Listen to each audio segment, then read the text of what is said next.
प्यारे बच्चों नमस्कार। स्वागत है आप सभी का विद्याकुल में। आज का टॉपिक है अनुवादन, जो कि आपके एग्जाम पॉइंट ऑफ व्यू से बहुत ज्यादा इंपॉर्टेंट है। तो इस टॉपिक को सीखेंगे हम आज 5 मिनट में। अनुवादन सीखने से पहले हमें पता होना चाहिए कि सेंट्रल डोग्मा किसे कहते हैं। सेंट्रल डोग्मा के अनुसार जब डीएनए से एमआरएनए का निर्माण होता है तो इस प्रक्रिया को अनुलेखन कहते हैं, और एमआरएनए से प्रोटीन के संश्लेषण की क्रिया ही आपका अनुवादन कहलाती है। तो ये हमारा टॉपिक है कि किस तरीके से आपके एमआरएनए एक पॉलीन्यूक्लियोटाइड श्रृंखला से प्रोटीन यानी कि पॉलीपेप्टाइड श्रृंखला का निर्माण होता है, और ये जो निर्माण होगा ये कोशिका द्रव साइटोप्लाज्म के राइबोसोम में होता है। यहाँ पर हम देखेंगे कि एमआरएनए से प्रोटीन का संश्लेषण कैसे हो रहा है। एमआरएनए जो कि एक 5' to 3' श्रृंखला होती है जिस पर नाइट्रोजन बेस होते हैं, और 3 नाइट्रोजन बेस मिलकर के एक कोडॉन का निर्माण करते हैं।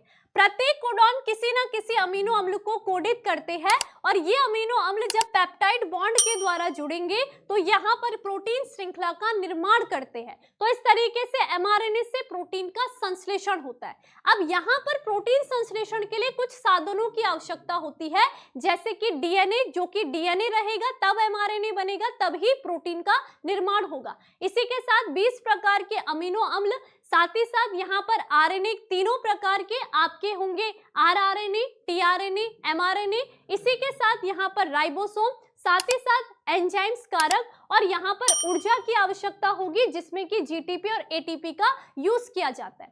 अब अनुवादन क्रिया से पहले यहाँ पर अमीनो अम्ल का सक्रियकरण होता है, जो कि आपके एक विशेष enzymes amino acyl synthetase enzymes की उपस्थिति में होगा।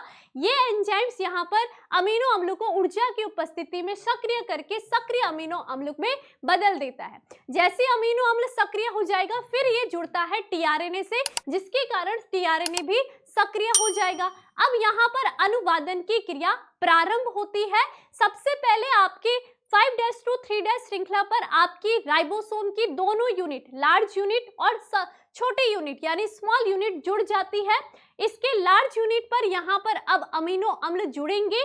अब लार्ज यूनिट पर 3 क्षेत्र होते हैं, पी स्थल, ए स्थल और ई स्थल। कुछ इस तरीके से सबसे पहला जो सक्रिय टीआरएनए है वो पी स्थल पर एक अमीनो अम्ल को लेकर के आएगा, और यहाँ पर उसकी जो एंटीकोडॉन भुजा होगी, वो सबसे पहले जो प्रारंभन कोडॉन जो कि प्रोटीन संश्लेषण क्रिया का प्रारंभ करता है एयूजी, उसे पढ़ेगी, और यहाँ पर एयूजी कोड करता है आपके मिथाइनिन के लिए। तो जैसे यहाँ पर ये जुड़ जाएगा वैसे अब अनुवादन की क्रिया प्रारंभ हो चुकी है कुछ इस तरीके से। ये रहा आपका क्या प्रारंभ, राइबोसोम की यूनिट जुड़ी और अब ये क्रिया हो गई है प्रारंभ। अब इसके बाद दूसरा स्टेप होता है दीर्घीकरण का। तो दीर्घीकरण की जब हम बात करेंगे तो इसमें आपके बहुत सारे अमीनो अम्ल मिल करके पेप्टाइड बॉन्ड द्वारा जुड़ेंगे और ये एक प्रोटीन की श्रृंखला का निर्माण करेंगे। कुछ इस तरीके से हम देखते हैं कि अब यहाँ पर टीआरएनए जुड़ते जाएंगे।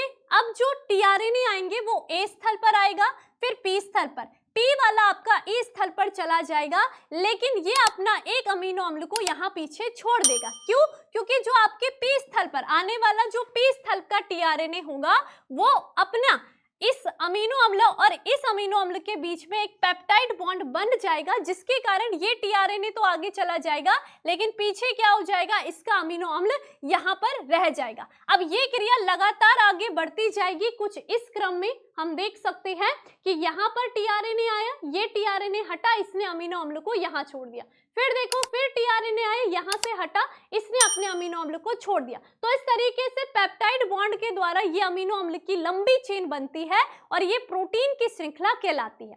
अब यहाँ पर इस क्रिया का होता है समापन। जब क्या है, एमआरएनए पर आपका जैसे ही आपके समापन कोडॉन आएंगे या फिर आपका यूएए, यूजीए, यूए, इन तीनों में से कोई भी क्रम आने पर यह क्रिया समाप्त हो जाएगी। जैसे यहाँ पर समापन कोडॉन का कोई क्रम आता है वैसे एक रिलीज कारक यहाँ पर आकर के पी साइट पर जुड़ जाएगा, जो कि इस क्रिया को रिलीज कर देगा, समाप्त कर देगा। प्रोटीन श्रृंखला आपकी अलग हो जाएगी, दोनों यूनिट हट जाएगी, एमआरएनए स्वतंत्र हो जाएगा कुछ इस तरीके से। और ये जो प्रक्रिया होगी इसी को हम अनुवादन की समापन प्रक्रिया कहते हैं। आपका यहाँ पर प्रोटीन का संश्लेषण हो चुका है।